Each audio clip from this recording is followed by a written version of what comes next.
ഇന്ത്യക്ക് തങ്ങളുടെ ഏറ്റവും അപകടകാരിയായ ആയുധമായ ബ്രഹ്മോസ് മിസൈലുകൾ എല്ലാ രാജ്യങ്ങൾക്കും വിൽക്കാൻ കഴിയാത്തതിൻ്റെ കാരണം നമുക്കറിയാമല്ലോ. ഇന്ത്യ പാകിസ്ഥാൻ സംഘർഷത്തിൽ പാകിസ്ഥാന്റെ സൈനിക അടിസ്ഥാന സൗകര്യങ്ങൾ തകർത്ത ഇന്ത്യയുടെ ബ്രഹ്മോസ് മിസൈലിനോടുള്ള താല്പര്യം ലോകരാജ്യങ്ങൾക്കിടയിൽ അനുദിനം വർദ്ധിച്ചു വരികയാണ്. കാരണം ബ്രഹ്മോസ് മിസൈൽ അതിൻ്റെ വിനാശകരമായ ശക്തി പ്രദർശിപ്പിച്ച ആദ്യത്തെ സംഘർഷമായിരുന്നു ഇന്ത്യ പാകിസ്ഥാൻ സംഘർഷം. ശത്രു രാജ്യത്തിൻ്റെ ഉള്ളിലെ തീവ്രവാദ ഒളിത്താവളങ്ങളും പ്രധാന വ്യോമത്താവളങ്ങൾ ഉൾപ്പെടെയുള്ള പാകിസ്ഥാന്റെ സൈനിക അടിസ്ഥാന സൗകര്യങ്ങളും തകർത്തു. ഓപ്പറേഷൻ സിന്ദൂറിനൂടെ ഇന്ത്യ പാകിസ്ഥാനിലേക്ക് 15 ബ്രഹ്മോസ് മിസൈലുകളാണ് തൊടുത്തുവിട്ടത്. ഇത് 11 പാകിസ്ഥാൻ വ്യോമസേനാ താവളങ്ങൾ തകർത്തു വ്യാപകമായ നാശം വിതച്ചു.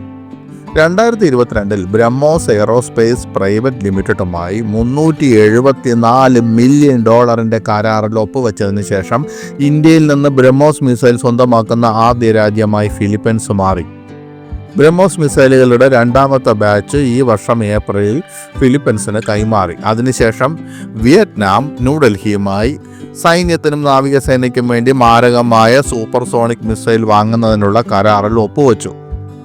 എന്നിരുന്നാലും സമീപകാല ഇന്ത്യ പാകിസ്ഥാൻ സംഘർഷത്തിൽ പാകിസ്ഥാന്റെ അടിസ്ഥാന സൗകര്യങ്ങൾ സൈനിക അടിസ്ഥാന സൗകര്യങ്ങൾ ഏതാണ്ട് തകർത്തതിന് ശേഷം ബ്രഹ്മോസ് മിസൈലുകളോടുള്ള താല്പര്യം വർദ്ധിക്കുകയാണ്. Thailand, Singapore, Brunei, Brazil, Chile, Argentina, Venezuela തുടങ്ങിയ നിരവധി രാജ്യങ്ങളും Egypt, Saudi Arabia, United Arab Emirates, Qatar, Oman തുടങ്ങിയ മുസ്ലിം രാജ്യങ്ങളും ഇന്ത്യയിൽ നിന്ന് ബ്രഹ്മോസ് മിസൈൽ സംവിധാനം വാങ്ങാൻ താല്പര്യം പ്രകടിപ്പിച്ചു.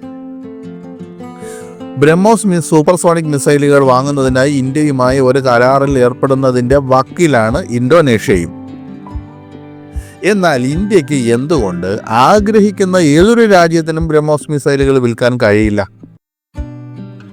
ബ്രഹ്മോസ് മിസൈലുകളുള്ള താല്പര്യം ഇത്രമാത്രം വർദ്ധിച്ചിട്ടും ഇന്ത്യക്ക് ഏകപക്ഷീയമായി ഈ നൂതന മിസൈൽ പ്ലാറ്റ്ഫോം എല്ലാ രാജ്യങ്ങൾക്കും വിൽക്കാൻ കഴിയില്ല. അതിനൊരു കാരണമുണ്ട്. ഇന്ത്യയുടെയും റഷ്യയുടെയും സംയുക്ത സംരംഭമാണ് ബ്രഹ്മോസ് എന്നതിനാലാണ് ഇത്. ഇന്ത്യയുടെ പ്രതിരോധ ഗവേഷണ വികസന സംഘടന DRDOയും റഷ്യയുടെ മിലിറ്ററി ഇൻഡസ്ട്രിയൽ കൺസോർഷ്യം NPO അഷിനോസ്ട്രോയേനിയും തമ്മിലുള്ള സംയുക്ത സഹകരണത്തിലൂടെ 1998 ഫെബ്രുവരി ബ്രഹ്മോസ് മിസൈലുകളുടെ നിർമ്മാതാവായ ബ്രഹ്മോസ് എയറോസ്പേസ് ഇന്ത്യയിൽ സ്ഥാപിതമായതായി ഔദ്യോഗിക രേഖകൾ പറയുന്നു. അങ്ങനെ ഇന്ത്യക്കും റഷ്യയ്ക്കും ബ്രഹ്മോസ് മിസൈൽ സാങ്കേതികവിദ്യയിൽ തുല്യമായ 50-50 ഓഹരികളുണ്ട്.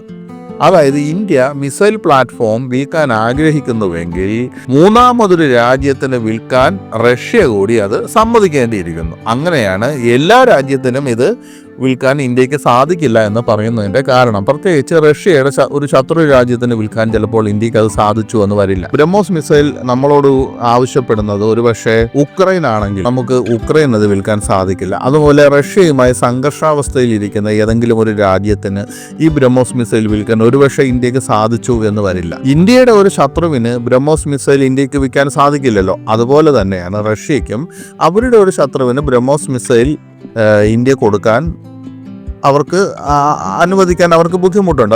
കാരണം അത് അവർക്ക് നേരെ തന്നെ വന്ന് തിരിച്ചടിക്കും. അതുകൊണ്ട് തന്നെ അവർക്കും ഇതിനകത്ത് 50% ഓഹരികൾ ഉള്ളതിനാൽ അവർ കൂടി സമ്മതിക്കുന്ന രാജ്യത്തിന് മാത്രമേ ഇത് വിൽക്കാൻ സാധിക്കൂ. എന്നിരുന്നാൽ പോലും ഈ മേൽപ്പറഞ്ഞ രാജ്യങ്ങളെല്ലാം തന്നെ ഈ ബ്രഹ്മോസ് മിസൈൽ വാങ്ങിയാൽ തന്നെ ഇന്ത്യക്കും അതിനകത്ത് വളരെ വലിയ ഒരു അഡ്വാൻറ്റേജ് തന്നെയാണ് ഉള്ളത്.